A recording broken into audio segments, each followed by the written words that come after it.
Okay, let's talk Gilas.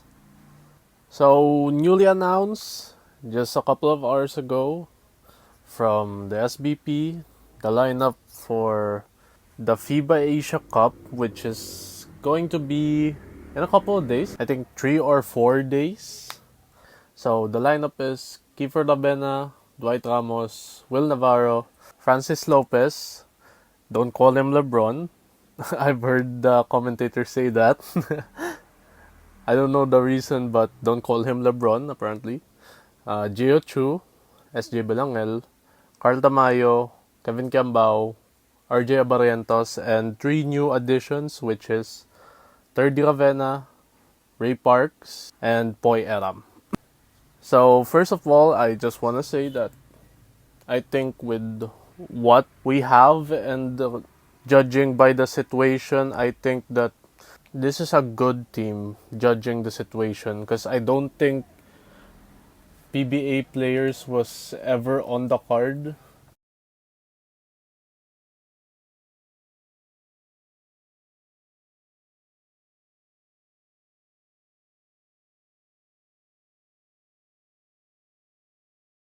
PBA reaffirmed its commitment to the national team program. I think their agreement was to find the potential players for 2023 in this younger pool of players. So who would they take into next year? And I think most of the players here will be carried over, and only a couple of PA additions will probably fill the roster spots. So let's talk about the actual team.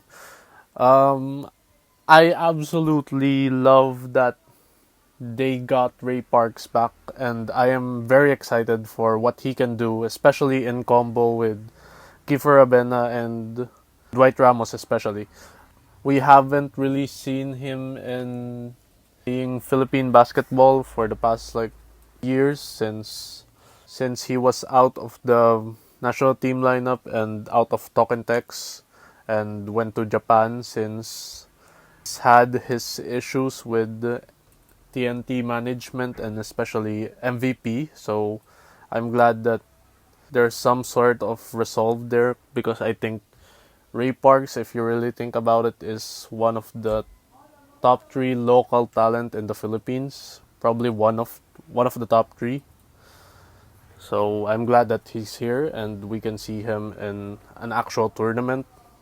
Third year Ravenna, so I think that was a straight swap for Renz Abando, who's not in the lineup. I think that it's a shame, but Renz Abando didn't really show out and was quite quiet in the qualifying games. And 3D is a lot more into the system and farther along than what Renz Abando is right now. Of course, there's that combo with his brother, Kiefer Abena. Poy Eram as the only A addition, along with, of course, Coach Chot Reyes. But we'll get to him more later. So, Poy Eram. Of course, this team, if you really look at it in a bigger picture, the only actual bigs in this team is Gio Chu and Kevin Gambao. And it's such a shame that other players are not available in that position, especially Angelo Kwame. Of course, he has a major injury right now, so hopefully he'll get better soon and maybe he will play for Ateneo this season. I think it's his last season for Ateneo, last eligible year. So it's a shame that he's not in the lineup right now, and other players were not. I think they could have convinced maybe Justin Baltasar to come play for Gilas, especially in a major tournament, but he already stated his plans to go settle in Japan because he like other players in this team play will play there next season. Um, there are names like Greg Slaughter, and I don't think that Greg Slaughter is really in the mix right now because we don't really know what his situation is right now. It's very sensitive. There are a lot of floating rumors that and a lot of pointing fingers from management and his camp and some PBA camps in Northport, and we don't really know what's happening there. And I think that playing for Gilas will just muddy up his situation a lot more. It was also announced today that Greg will play in Japan B League Division 2. So that's where his next destination is. Good luck to him. So another big name, Kai Soto, of course. But I think that once again his situation is a little bit sensitive since after going undrafted in the NBA, they're still trying to weigh up his options to what to do next. Because summer league is already starting, so I don't think that's even possible right now anymore. So maybe some other league, maybe back to Australia or EuroLeague, but maybe Gilas could have been a very good opportunity in bringing his name out, but he's not in the lineup, so that's also a shame. So what we're left with at the center position is Gio Chu, Kevin Kiambao, and Poy Eram. Um, it's I will say it at face value. It is mid. It's not the best, but it's also not the worst. Kevin Kiambao, especially in the qualifiers and especially in the game against India, showed out. The problem is he is a little bit undersized for what he is trying to play. But we have seen some very good offensive capabilities from him. So Poy Eram, I think he will be the starter for this team. We all know what his defensive capabilities could be if he doesn't get into foul trouble. So that's a big F for Poy Eram. He usually does get into foul trouble, so we will see. And Jiu Chu and the qualifiers, I'll say it. He was a little bit raw. His decision making was not really the best, but I think that comes with experience. So bringing him into these types of tournaments will only be for the better of his player development. And I think that's the same with uh, Francis Lopez.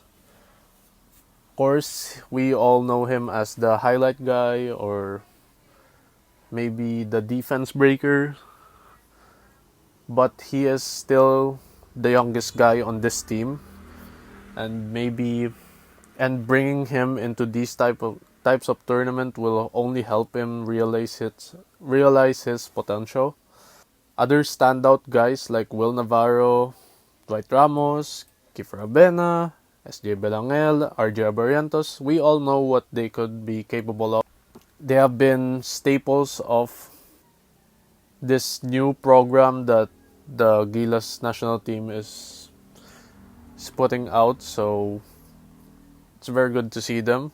Will Navarro especially, I am very high on Will Navarro. He really plays his role very very well, and I think he's a more what I would describe him to be is a more aggressive Troy Rosario.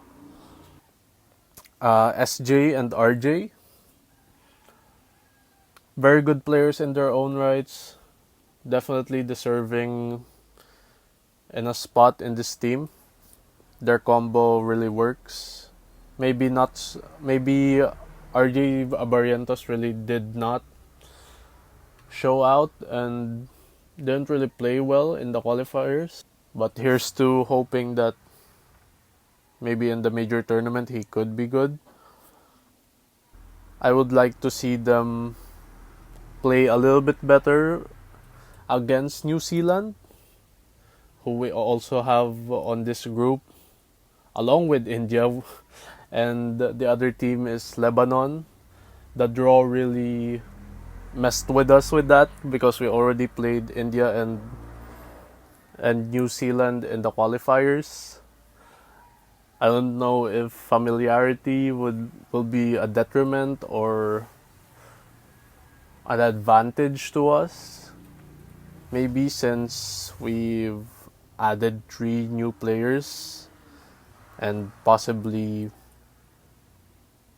3 major contributors to our team as opposed to last week. The consistency is what needs to be shown, especially in this tournament, where I think they could at least reach the quarters. I don't think that it's really realistic that this team will win the competition, but I'm up for surprises.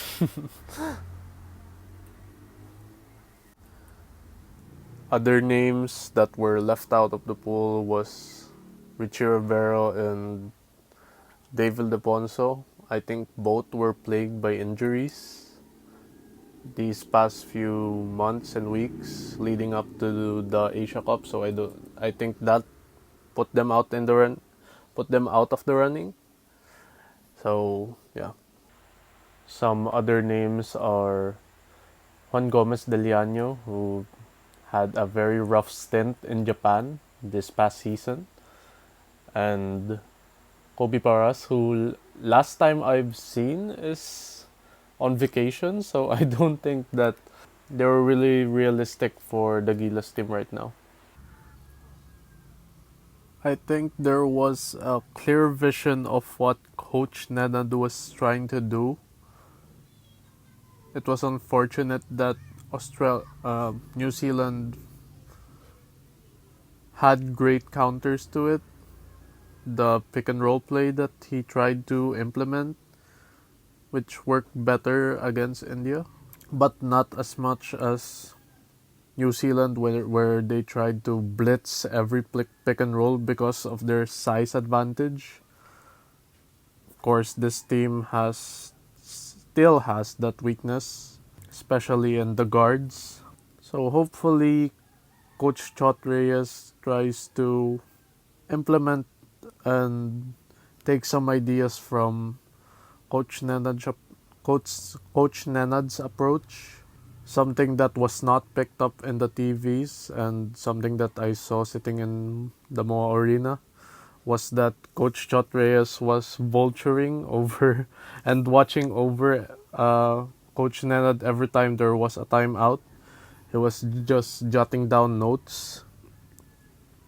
So hopefully the two coaches can work together along with the coaching staff of, I think it's Yongo Chico and Sandy or Pacochaga if they're not in Tokentex, left in Tokentex, because of course Coach Chot Reyes will be leaving Tokentex in their assistants' hands.